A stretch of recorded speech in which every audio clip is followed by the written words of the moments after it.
Today on Stretch Your Kitchen, I'm going to propose an alternative way to stretch your kitchen by using alternative proteins. By the end of this episode, you're going to see how easy and inexpensive it can be to utilize these amazing sources of nutrition to stretch your grocery dollars, minimize food waste, and serve up delicious food for you and your family. Great meals don't start in the grocery store. They start in your own kitchen. I'm Erica, and I'm on a mission to prove that thoughtful cooking isn't about buying more, but about using better. Welcome to Stretch Your Kitchen. I have a confession to make.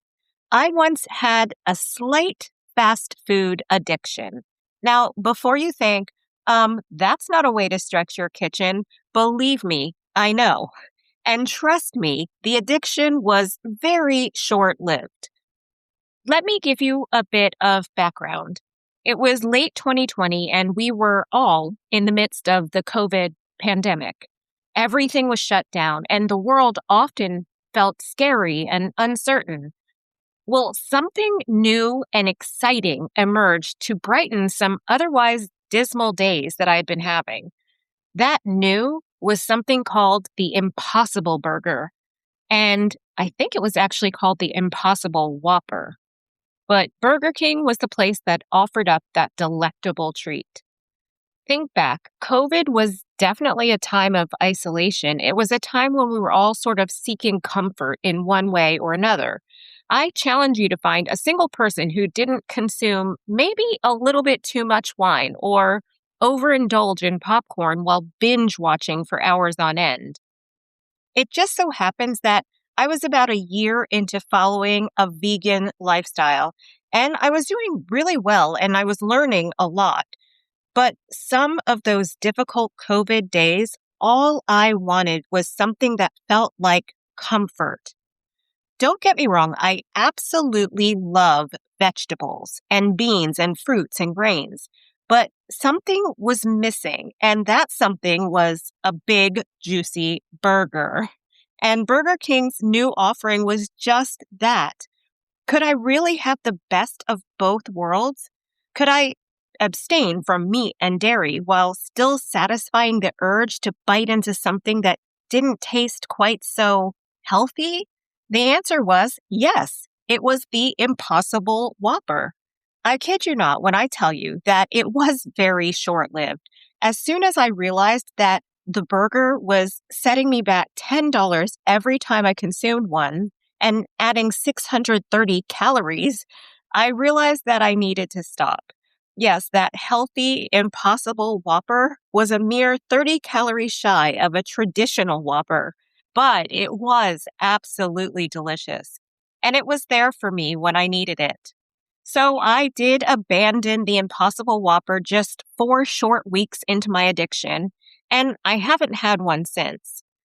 And honestly, I don't even think I've had fast food since then. It's just not really part of my diet for multiple reasons, but it was a 4-week addiction that brought me joy until it didn't.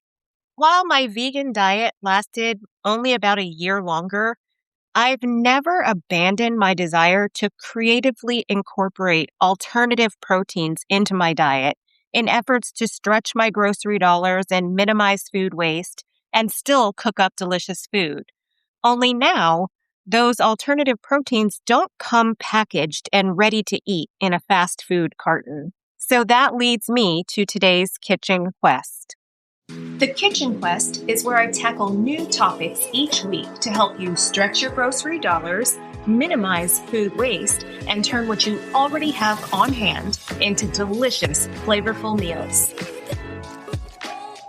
There's a quiet myth floating around in the kitchen world that says a meal isn't really a meal unless there's like a big piece of meat in the center of the plate.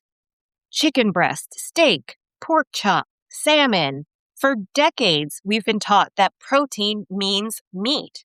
Think about it. You hear about meals that are meat and potatoes. Meat seems to be the star of any dish. and the rest of the plate is just sort of the supporting cast. But here's the truth. Some of the most economical, flexible, and delicious proteins in the world don't come from the meat case at all. They come from beans and lentils and eggs and yogurt, tofu and nuts and grains, even humble pantry items like chickpeas and peanut butter. And when you learn how to use them strategically, something powerful happens in your kitchen. You stretch your grocery dollars, you minimize food waste, and you unlock a whole new world of delicious, nutritious meals for you and your family. So today, we're talking about alternative proteins, what they are, why they matter, and how to use them to create meals that are satisfying, smart, and deeply flavorful. Because stretching your kitchen isn't about eating less food, and it certainly isn't about buying more. It is about using better. So when we talk about alternative proteins, we're talking about protein sources that aren't traditional cuts of meat. But here's the thing. Historically, they've always been central to cooking. Think about various cuisines around the world. Mediterranean cultures rely heavily on lentils and chickpeas. Asian cooking uses tofu and soybeans and fermented soy. Latin American kitchens celebrate beans and rice combinations. Middle Eastern cooking uses yogurt, tahini, and legumes. These foods aren't substitutes. They're foundational ingredients, and they have three huge advantages. First, they cost less. A pound of dry beans can cost a fraction of meat and feed a whole family. Second, they store beautifully. Pantry staples like lentils and chickpeas last for months or even years in your pantry. And third, they reduce food waste. You can easily portion them out and freeze them and repurpose them and build meals around them without worrying about spoilage timelines like you sometimes have to with fresh meat, even when it's been frozen. So alternative proteins are not just a budget tool, they're a kitchen flexibility tool.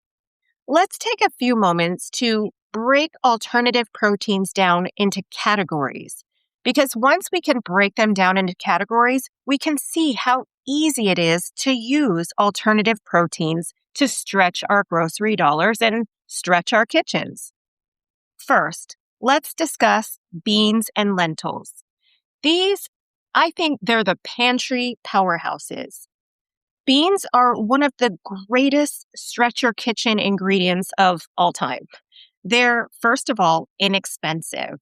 They're filling. They're protein rich, and they're endlessly adaptable. Some of my favorites are black beans, and I also love chickpeas and cannellini beans. I like pinto beans, and I like lentils.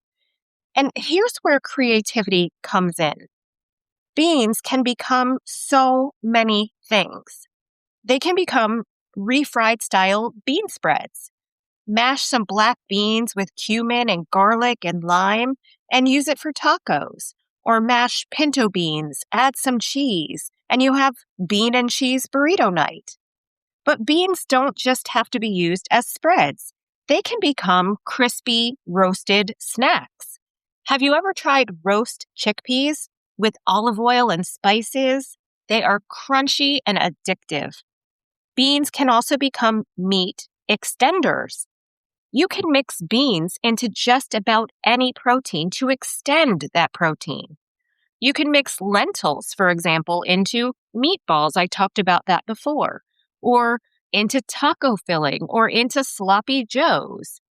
If you are anywhere close to my age, you've got to remember an old favorite. I'm sure it must have been part of your household rotation as it was mine, and that is hot dogs and beans. Growing up, I think it was maybe once a week we had hot dogs and beans. Well, it was a way to stretch an inexpensive protein like hot dogs, but you could really use any form of protein like pork or sausage. But that one small bit of protein fed an entire family because delicious, savory baked beans were the star. You can literally double a meat dish while using half the meat and adding beans. Often, we don't need beans to simply stretch another protein. Beans can be the star of the dish. One of my favorite soups of all times is a 15 bean soup. I use one ring of sort of kielbasa or smoked sausage in with the bag of 15 bean soup mix. You add a can of tomatoes, an onion, maybe some carrots and celery, and maybe a little bit of liquid smoke for added depth of flavor. You put it in a slow cooker and you let it go. It is one of the heartiest, most satisfying, easiest soups you can make, and it is so inexpensive. You really can use any protein in that soup, but 1 pound of any protein will stretch to feed your entire family for multiple meals when it's made into 15 bean soup. Because beans are the star. The protein or the pork or the steak or whatever you put in there is the supporting character. Think 1 pound of andouille sausage or some diced ham or some turkey or even chicken. Beans are friends with every protein under the sun. I also love to make a delicious black bean soup with carrots, celery, onion, a can of tomatoes, a bit of jalapeno and cilantro, add a bit of cumin and chili powder, and then simmer it. Top it with sour cream and some diced avocado, and serve with some warm tortilla chips on the side. You can also serve it over a little bit of rice to make it a complete protein. No meat required. Beans are the star. That is a stretch your kitchen win. So let's move on from beans to another alternative protein, eggs. You all know by now my deep love for eggs. Eggs might be the most versatile protein in the entire kitchen. I won't spend much time on this because episode 7 details my deep love of eggs. If you haven't had a chance to listen, please head on over to stretchyourkitchen.com. But just a quick recap, eggs can be breakfast, lunch, or dinner, or simply the glue that holds leftovers together. Think about how many meals eggs can create. Frittata, shakshuka, fried rice, egg sandwiches, breakfast tacos. And eggs are the ultimate clean out tool. Tiny bit of leftovers, a handful of spinach, 2 roasted potatoes, a spoon of cooked sausage, a little cheese. Suddenly, that can become an anything frittata that feeds many. Eggs turn fragments into meals. I love eggs. I hope by now you're using eggs as an alternative protein in your kitchen. Another alternative protein is yogurt. Really yogurt and all dairy products. Yogurt is one of the most underrated proteins in the kitchen, especially Greek yogurt. It can be a complete meal in and of itself. For example, a breakfast parfait using Greek yogurt and whatever fruit you have on hand, top with a little bit of oats and drizzle with a bit of honey. If you really have a sweet tooth, throw on some chocolate chips. I love a yogurt parfait. But Greek yogurt can also become a sauce or a marinade or a creamy topping. Think about this transformation. Plain Greek yogurt can become tzatziki or ranch dressing or the basis of a curry sauce or a marinade for chicken or a creamy salad dressing. Greek yogurt adds richness without needing expensive ingredients. And when you build meals around yogurt-based sauces, suddenly simple ingredients feel restaurant quality. And you are using an alternative protein to add nutrition density to your meals. By incorporating a creamy, filling, yogurt based sauce, you really stretch your meals and you make them feel more complete. You amplify the flavors. Another alternative protein source that I think kind of gets a bad rap is tofu, and really all soy proteins. Now, tofu sometimes gets a bad reputation because people think it's bland. And on its own, if I'm being honest, it is bland. But I love tofu. Love it. But not on its own. You see, tofu is actually a flavor sponge. It absorbs whatever seasoning you give it. And when cooked well, it can be either crispy or silky or smoky or deeply savory. Some simple ideas are a crispy tofu stir fry, or a tofu fried rice, or tofu tacos, or tofu noodle bowls. When I was in my vegan stage, I actually ate a tofu scramble multiple days a week. It tasted like scrambled eggs because of the seasonings that were added. Tofu transforms based on the flavors you provide. The other night, I made tofu parmesan. I did. Tofu parmesan. I just sliced extra firm tofu, breaded it, and then shallow fried the tofu in an olive oil canola oil mixture. And then I added a homemade marinara sauce on top, some mozzarella cheese, some Parmesan cheese, and some fresh basil and fresh garlic, and then popped it into the oven. I served it over a delicious fettuccine Alfredo, and it was so good. It had every bit as much flavor as chicken Parmesan, with a slightly different texture, still crispy though, and it was a fraction of the price, and it is so healthy. Alternative protein at its best. I also make a tofu poke. Here in Hawaii, we eat a lot of poke, but it is expensive. I can have all of the flavors of a traditional ahi poke using tofu as the protein. I just cube up extra firm tofu, add some green onion and some sea asparagus. That's readily available here. You might not find that in your grocery store. Then you just toss it with a little sesame oil and shoyu, which is soy sauce, some Hawaiian sea salt, and some crushed red pepper flakes. Add a little bit of seaweed, and it is so ono. That means very good here in Hawaii. Delicious. And because tofu is affordable and long-lasting in the refrigerator, it is a fantastic backup protein when plans change. Forget to defrost the meat, short on time, serve up some tofu in place of meat in any of your favorite recipes. You will not be short on flavor because tofu will accept whatever flavor you add. Another alternative protein source is nuts and nut butters. Protein doesn't always need to be the star of the plate. Sometimes it is the supporting element that adds richness and satisfaction. Enter nuts and nut butters. Nuts can top salads or enrich grain bowls or become sauces like a peanut sauce or an almond pesto or a tahini dressing. When topped with a delicious nut-based sauce, suddenly vegetables and grains become full meals, chock full of protein. Now, there are some modern vegan alternative proteins as well. These proteins did not exist in most grocery stores even 10 years ago. They're plant-based meat alternatives. You've probably seen them in the store. Plant-based burgers, sausage substitutes, things like Impossible-style meat, Beyond-style products. These products are designed to mimic the flavor and texture of meat while being entirely plant-based.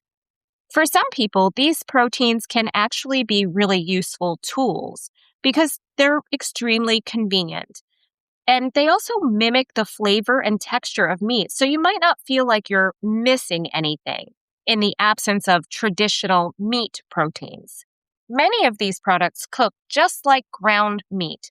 You can drop them into familiar dishes like tacos or pasta sauces or chili or burgers or stuffed peppers. So, if you're cooking for a household where some people want meat and others prefer plant based options, these ingredients can certainly help bridge that gap. But one thing to keep in mind with some modern plant based meats is that they can be more expensive than traditional beans or lentils, and sometimes more expensive than some inexpensive cuts of meat. So they're not always a budget friendly option. I only mention these since this episode is about alternative proteins, but I cannot truly recommend them as a way to stretch your grocery dollars or minimize food waste. But they can still be a very useful transition ingredient. They allow you to cook familiar dishes in a slightly different way, and sometimes that's exactly what people need when they're expanding their cooking habits. So think of these modern vegan proteins as another tool in the kitchen toolkit, not something that you want to rely on, but something that can help you stretch meals, explore new flavors, and build dishes that work for everyone around your table. Before we move into the culinary concern, I want to really emphasize that alternative proteins are a strategy tool when seeking to stretch your grocery dollars, minimize food waste, and still create amazing meals. Let's say you open your fridge and you see half a bell pepper, a small piece of chicken, some leftover rice, a handful of spinach. That small piece of chicken alone will not feed everyone. But add some tofu or some chickpeas or some scrambled eggs, along with spices and seasonings to create whatever flavor profile you desire. And suddenly, you've created a protein rich meal for the whole table. Alternative proteins allow you to extend meals. They make it possible to stretch meat further, combine small leftovers, and build meals around pantry staples. Alternative proteins should be a part of your strategy to stretch your kitchen. Give them a try. Next time you're shopping, add an alternative protein or two to your cart. You might be surprised just how simple and delicious meals centered around alternative proteins can be, and your wallet will thank you. So now it's time for this week's culinary concern. The weekly culinary concern allows me the opportunity to answer your questions and share more ways to help you stretch your kitchen. If you're feeling inspired, don't forget to subscribe to this podcast. Visit stretchyourkitchen.com and please follow me on Facebook and Instagram at Stretch Your Kitchen for more tips, tools, and helpful takeaways to minimize waste and maximize flavor. A common worry people have when they start using alternative proteins is this: will my meals feel incomplete or unsatisfying without meat? That concern makes sense. Many of us grew up with the idea that protein equals meat, and that a meal without meat might not be a meal. But satisfaction doesn't actually come from any one ingredient. It comes from balance. Great meals combine protein and fat and texture and flavor and acidity. Think about something like a Mediterranean grain bowl. Maybe it has farro and roasted vegetables, chickpeas and feta cheese, and a lemon dressing and toasted nuts. That bowl is protein rich, deeply flavorful, satisfying, and incredibly economical. So the key isn't removing meat, it's building meals with intention. And alternative proteins allow you to do that while stretching your grocery dollars, minimizing food waste, and serving up delicious food. It is an addition to your kitchen inventory. They are versatile workhorses in the kitchen. And unlike the Impossible Whopper, They don't require a takeout bag and a hefty price. So let's move on to today's Triple T takeaway. Each week, I'll leave you with my Triple T takeaway. That's tips, tools, or tasks to begin implementing the Stretch Your Kitchen lifestyle. These simple takeaways prove that thoughtful cooking isn't about buying more, but about using better.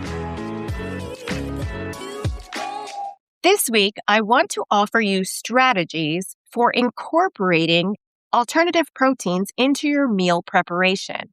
These strategies should help you ease into the idea of using alternative proteins more intentionally as you work to stretch your kitchen.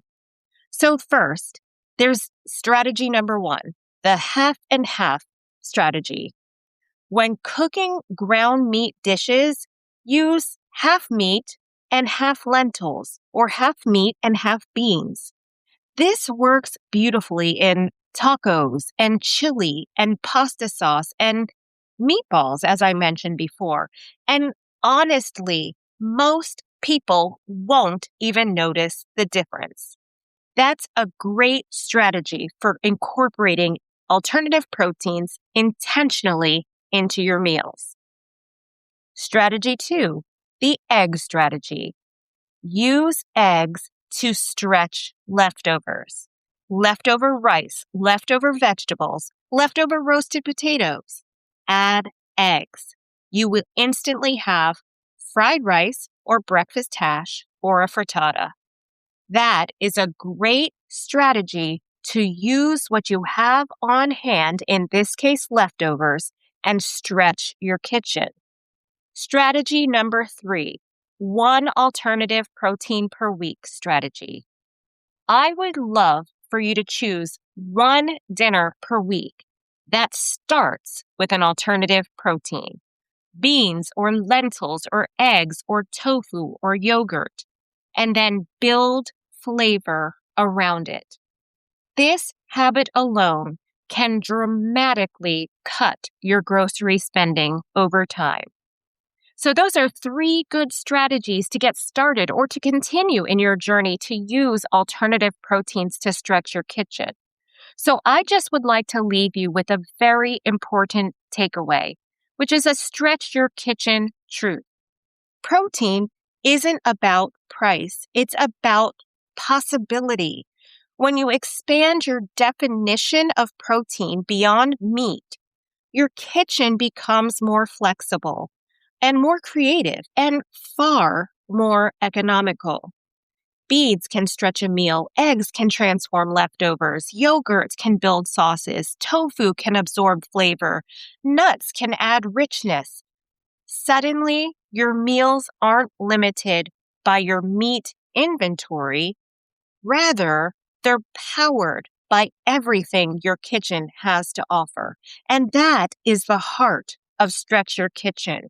Great meals don't start in the grocery store. They start in your own kitchen. And alternative proteins are a huge way to use your kitchen inventory to create delicious, satisfying meals for you and your family. That's all for this week's episode of Stretch Your Kitchen. Next week, it's time to take stock. I'll share ways to creatively and thoughtfully use items you have on hand to create delicious homemade stocks and broths in order to stretch your grocery dollars, minimize food waste, and serve up delicious food for you and your family. Thank you for listening to Stretch Your Kitchen. If you enjoyed this episode or feel that it would be useful to someone else, please leave a review on Podchaser and follow me on Facebook or Instagram at Stretch Your Kitchen. And remember, thoughtful cooking isn't about buying more, but about using better.